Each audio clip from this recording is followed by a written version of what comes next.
Klaus failed to sell the program. For some reason, people just didn't like Dr. Evil telling them they'll own nothing and be happy. But really, what they're selling us is this. They're putting a chain around our necks, and they're going to chain us up to the pedestal that they stand on as some sort of god. Hello and welcome to Seder Soul Sailing. On this channel we do tarot readings, astrology and predictions for world events, organizations and any situations that might be affecting the collective. Today we have a kind of a strange reading. It was about the future of the World Economic Forum. The World Economic Forum has been becoming more and more known amongst people, and it doesn't have a very good reputation. No, they've got basically a caricature of Dr. Evil from Austin Powers telling us we'll own nothing and be happy, apparently eating bugs. And he's got his little evil henchman telling us that we're useless eaters that need to be eliminated. For some reason that didn't sell well, so looking at the reading, it looks like they might be going through some kind of rebranding. We'll get into that, and we'll also get into the astrology of the World Economic Forum. I think the takeaway from all this is this organization is going through chaos right now. It might not exist as we know it today for very long, but these people aren't going away. What we see as the World Economic Forum are based the Klaus Schwabs and the urinary tract or whatever his name is. They're middle management at best. I mean, they work for somebody, and we don't ever see those people. And those, well, we're not even 100% sure they're people. David Icke thinks they might be like reptilian clones or GMO experiments or something, and he might not be wrong. But it doesn't really matter. They're going to be something we need to keep an eye on, no matter what they call themselves, no matter what kind of meat puppets they put out in front of the camera. So let's see what the cards had to say.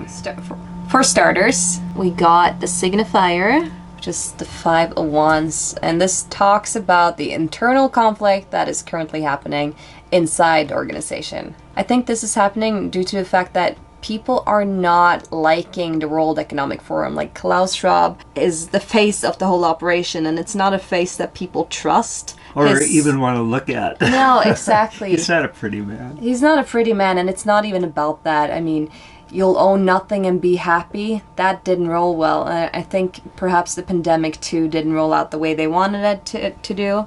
And I think there's a lot of arguing going on. They had their annual meeting in Davos in January, and they'll be having a new one in 2024. And I do not think they're all on the same page. Last year, a lot of people canceled and didn't want to show up, didn't want to be associated with them. What this card represents is cultural strife.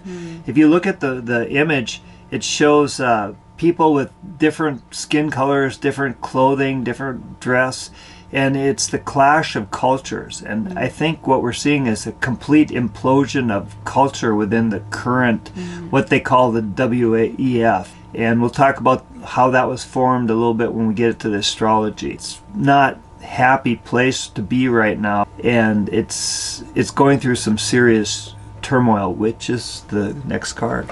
It fits very well with the overall situation, which is the Tower, which, again, we've spoken about this card so many times now because it keeps on showing up, but I think it really speaks to what so many countries and organizations are going through right now, which is this destruction moment. And I think that's the reason why we got the Five of Wands as the signifier, because a lot of people are seeing within the organization that, well, this isn't working, this isn't going as planned, and things are falling apart. We need to make some kind of change. And then I think you have some stubborn people that have been working on this since the WEF was founded, going straight down the same course, and they're a bit rigid. So I think that's part of the problem with the turbulence, but also the popular opinion. Like, it's not going their way, so they have to embrace the change or go down with the Tower. We did a birth chart for the WEF. We used it as the date, the first meeting that Klaus Schwab organized for this organization under its previous various names.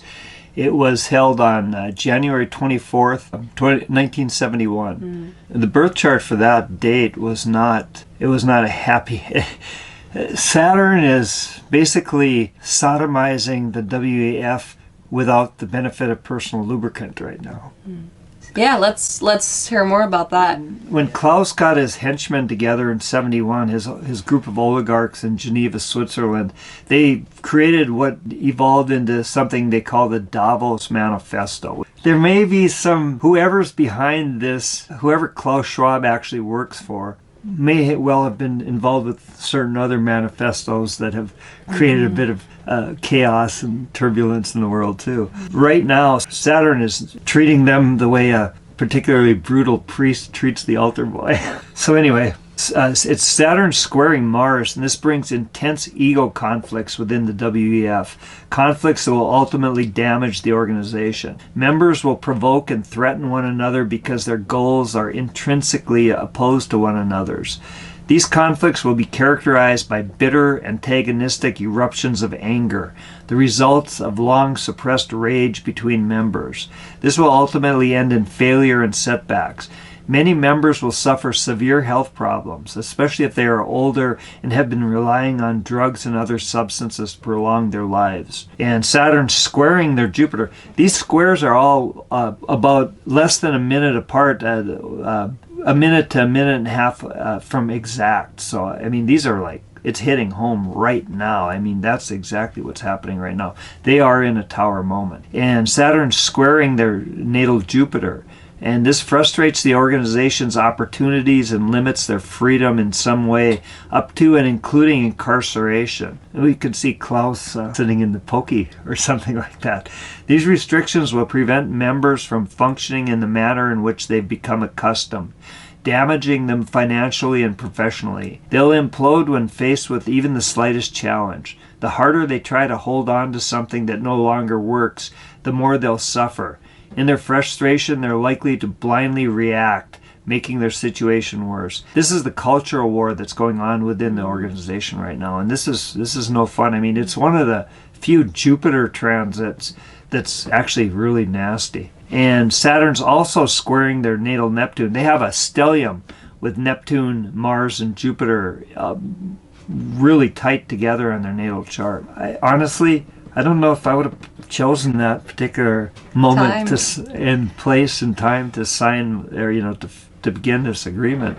If they maybe should fire their astrologer. So Saturn's also squaring their natal Neptune, and this puts the WEF in a position of uncertainty and confusion. Their objectives are unclear, and they're incapable of coping with even ordinary business details. The chaos the organization is going through will overwhelm the members. They're questioning every aspect of their world and feel that they'll never fulfill the organization's intended purposes, undermining their effectiveness. Again, members are likely to suffer physical and health problems, especially members over the age of 40. Which is a lot of them. Which is probably all of them. And I mean, the organizational goal, and I'm sure this is not public, but it's probably controlling the whole world through a metaverse and CBDC. So, yeah, people are not on board with that, and I don't think they're going to change the popular opinion. So the problems they're going through right now fits very well with their gateway card. So the gateway represents what needs to be done for them to move through this transit. And we got the Ace of Swords, and this has to do with new ideas, new thinking, new perspectives, and making a decisive decision. It's a new beginning, right? So there's no way they're going to maintain the organization unless they make some kind of major change, and it's cutting through all this non-listening and arguments and just, no, it's going to be this way, and you have to execute something. And it might even be the boss man that throwing Klaus under the bus. Under the sword. Under the sword, yeah.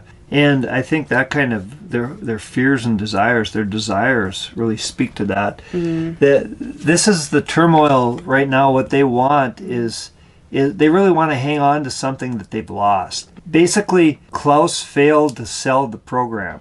Klaus was, for some reason, people just didn't like Dr. Evil telling them they'll own nothing and be happy. And to eat bugs. Yeah. And but part of, at least a part of the power structure of the organization still wants to hang on to Klaus and company. Yeah, because if it had worked, that would have been the ultimate victory. So I think they're looking back at the original plan, and they really just want to cling to that in a sense. They're not really wanting to let go of it. And on the other side, in their fears. We got the Six of Cups, and we got the Emperor. And I think this kind of speaks to the very same thing. I mean, this card, the Six of Cups, really speaks to looking back, and oftentimes it has to do with childhood, but I think it has to do with the childhood of their organization, or even the organization when it was younger. And the Emperor, when they actually had power, when they actually felt like they had strong leadership, I think they're seeing that if they make the necessary change, they're going to lose a lot of that original vision, and they're going to lose a lot of that strong authority that they used to have. I think they're also afraid of us. I think they're afraid of the useless eaters, remembering a time before they were completely controlled by this corrupt oligarchy. And I think they're afraid that it's going to take away their power. Yeah. And then in the present moment, we got the Magician. And I think it's a dark magician. I think they're trying everything they can right now to maintain things as they were. And we did look up, and this is months ago, we looked up Klaus Schwab's birth chart, just out of curiosity. And I randomly noticed that his moon placement is in the exact same position, I believe, as Aleister Crowley. and I instantly we were like, oh, he's a dark magician for sure. And I mean... Yeah, he's definitely practicing the left-hand path. So we don't know if there's any direct... Well, we'll get to that a little bit more in the final outcome here. Yes, I think that's happening right now. They're executing all the masculine kind of dark magic they can to hold on to their current organization. And the current organization is hugely powerful. They've done their work. They've perfected their craft. I mean, they've been in control. It's a non-elected, what do you call that, a non-NGO, non-governmental organization that's got unbelievable power, insane power to just give to a bunch of billionaires. I think their mistake was to go this public. Because when people started hearing about this, they were like, hey, so a lot of these filthy rich people gather in Davos once a year and they speak about how they're going to change the world without anyone having voted for them and without anybody's consent, right? I think they really screwed up when they put their current version of Aleister Crowley. Well, I mean, he created the organization. He was the founder of it in 1971. But they put their current version of Aleister Crowley on camera. I mean, Aleister Crowley, he wasn't all bad. There's much that he did that was very educational, but he's not the guy you really want to model your life after. I mean, he's not the guy you want to put out in front of camera. In front of the cameras, dressed like Dr. Evil. And then we got the external energies coming in. It's the Knight of Pentacles and the Nine of Cups. I think this card might be speaking of the younger members of the organization. There's packs of people that are in this young leadership program, and I think they might have a different opinion on how they want to change things versus the older members. I think they're feeling quite content about moving forward on their own course. And that's probably a big part of the cultural conflict and the chaos that's going on in the organization right now. Because it's not just cultural, it's generational, right? Yeah, I think they're going to at least have the appearance of some kind of a major victory, this rebel group within the organization that wants to, quit having cartoon characters out in front of the camera. But that's not necessarily positive, though. In the psychological future, we got the World, and as I mentioned before, I really truly believe that world domination is their goal in many ways. They want some kind of elite, some world government that just controls everything. And I think they're going to feel like they have that at some point, or at least that they're heading there, that they made the right decisions and that they got the world in their palm. It might seem like they're getting that too, but if you look at the future and the final outcome, it gets pretty strange. Yeah, we had to look at this a few times. We're like, what does this mean? But I think we cracked it. First, we got the Lovers. That's the future. Would you hold that? Oh, yeah. Then we got the Ace of Wands, final outcome, and the Devil, modifying the final outcome. This is an interesting little sentence here in this story. Here, so these two, we'll get to the outcome here, but these two are bookends on the Ace of Wands. This is the final outcome. So what we have going in is the Lovers. And that's going to seem to these young rebels, these young Turks that have taken over the organization, it's going to seem like they've actually formed a strong, powerful coalition of rebels that are going to take over this whole thing and put a new face on it and go back to what they had. The millennials take over. Yeah, the millennials will be taken over. And they're going to start something really huge. I think they'll have a different appeal to people, that they understand humanity better, and they're going to use that against us. That's what I'm worried about. This one speaks of passion and earthly passion. It's very fiery. So they're going to play on that. And ultimately what they're offering, even if they change the name of the organization, we might have the exact same people that went to Davos for the last 10 years, and they're not going to call themselves WEF or anything like that. They're going to have this whole rebranding based on this. It'll be a very woke name, probably, like something transhuman something or other. And seeing these cards, right? Like, this seems good and well. And then you got the devil, and you got the same couple here, but they're in chains. They'll have humans going along with some kind of, well, it could be anything. Say, some kind of economic system. And in truth, it will look good on paper, and it will be very tempting. So a lot of people will go along with it, but they'll end up in these chains. Yeah, that's what they're selling here. If you look at these two couples, these are kind of bookend cards.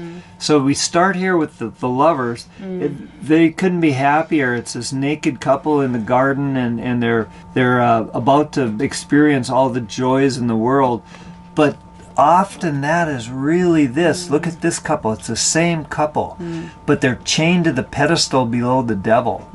And what that's saying is, they're going to offer this as paradise, but really what they're selling us is slavery. That's the WEF that Klaus Schwab created. And their goal is to be the slave masters of the world. And they're going to try to sell us something so tempting. It'll fire up our passion. We'll be hot for it. Yeah, it's like well, for instance, what they oftentimes use to persuade people has been climate change, right? So we're gonna save you, we're gonna make everything better, we got all the solutions, just listen to us, just give up your power and we'll save you from drowning, right? We can frolic naked with our lovers in the garden and as long be as it's in a 15-minute forever. city.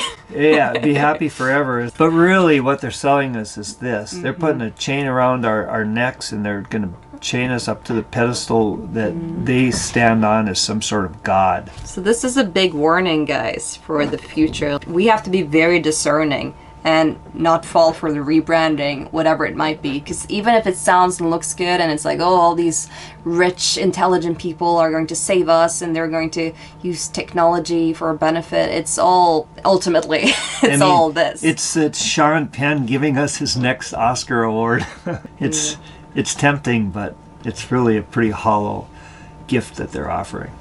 We have to keep our eyes open. If it appears that these people have been defeated, we cannot take our eyes off their overlords, whoever, whatever is in charge of them, for a second. Say if Klaus Schwab go to prison, lets his soul go to prison, or worse, shuffle off the mortal coil. I think a lot of people kind of relax if that happens, like, oh, these guys were finally caught, but that won't necessarily be the case. There's too many people involved. Take our eyes off them for a second. We got our work ahead of us, even if it seems like we've won this war against the oligarchs. We have to be vigilant, we have to keep active, and we absolutely can't take our eyes off these creeps for 1 second.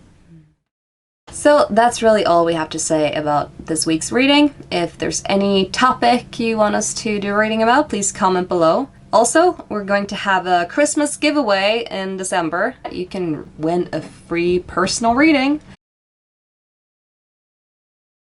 If you want to pay for a reading, please contact us. Thank you for watching, and stay tuned for next week's video.